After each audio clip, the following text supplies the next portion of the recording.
Pour cette édition 2020 de la Fête de la Science, nous sommes allés à l'IUT de Saint-Pierre à la rencontre de Luc Collin, technicien au département HSE, qui veut dire Hygiène, Sécurité et Environnement. Et en plus de son métier, Luc est passionné de canyoning. Une des missions de Luc est d'apporter des solutions techniques pour mettre en application des travaux pratiques. Et justement, Luc et certains de ses étudiants vont nous faire la démonstration d'une explosion causée par ce qu'ils appellent une atmosphère explosive. Mais avant, j'aimerais bien savoir en quoi consistent les études en HSE. Et c'est Théo, passionné de bonsaï, Fairouzati, qui adore chanter, et Juliana, écrivain en herbe, qui vont nous en parler.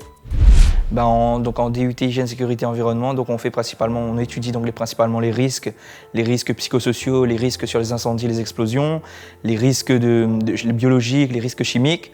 Nous, on a plusieurs casquettes, principalement on peut étudier surtout les procédures type le code du travail, le code de l'environnement. On a aussi l'organisation et surtout on doit organiser aussi le moyen humain pour la protection des biens et des personnes dans une entreprise. Pour moi, l'hygiène, c'est surtout la protection de la santé des salariés et non pas justement passer un coup de balai chez soi ou même passer un coup de balai dans une entreprise. C'est vraiment la protection de la santé des travailleurs. Et nous, nos compétences premières, c'est l'analyse, l'évaluation des risques, mais aussi trouver des solutions justement à ces risques pour y remédier.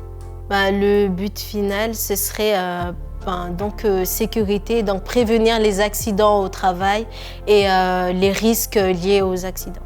Dans le département HSE, on voit l'hygiène, la sécurité, mais aussi l'environnement. C'est surtout analyser et maîtriser les phénomènes de pollution, l'impact que ça peut avoir sur l'homme, par exemple au niveau des nuisances, mais aussi sur l'environnement. D'accord. En quelque sorte, vous étudiez les risques dans le monde du travail pour sensibiliser les salariés et les employeurs.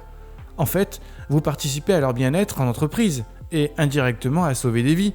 Oui, forcément, indirectement oui, mais c'est surtout que les gens dans leur milieu de travail se sentent bien. Parce qu'en fait, c'est vrai qu'on se rend compte de plus en plus que les gens sont dans un environnement de travail, souvent ils prennent des risques qu'ils ne mesurent pas, qu'ils n'ont pas le recul suffisant pour parler d'un risque que quasiment tout le monde court tous les jours et qu'on ne parle pas, c'est le risque routier. Alors autant il peut y avoir des petits risques quand on monte sur une échelle ou autre chose, se casser une jambe, comme ça, mais le premier gros risque souvent que les gens prennent en allant travailler, c'est le risque routier. J'avoue, quand je prends ma voiture pour aller travailler, je ne pense pas tout de suite au risque. Merci Luc, je ferai bien attention pour mon prochain trajet. Bon allez, on passe aux travaux pratiques ? Alors dites-nous Luc, comment fonctionne cette boîte à test ? Donc dans cette boîte, en fait, on reproduit l'accumulation de poussière qui se fait avec juste une flamme de bougie. On voit la réaction que ça produit une explosion. Donc ça peut être avec des poussières, mais ça peut être aussi avec des produits gazeux.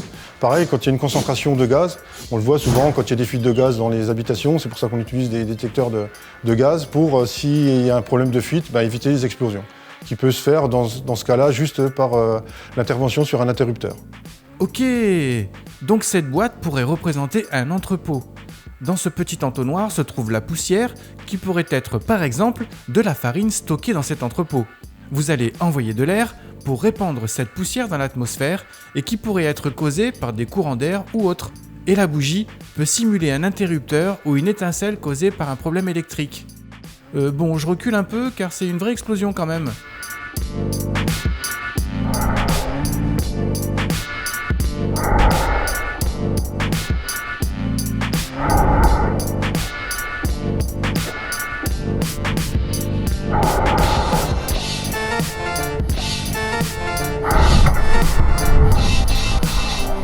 Waouh, impressionnant!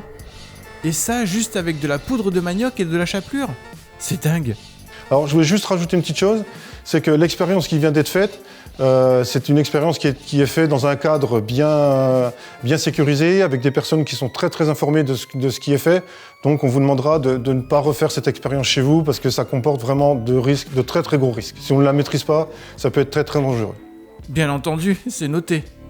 Merci Luc, à bientôt. Merci à vous.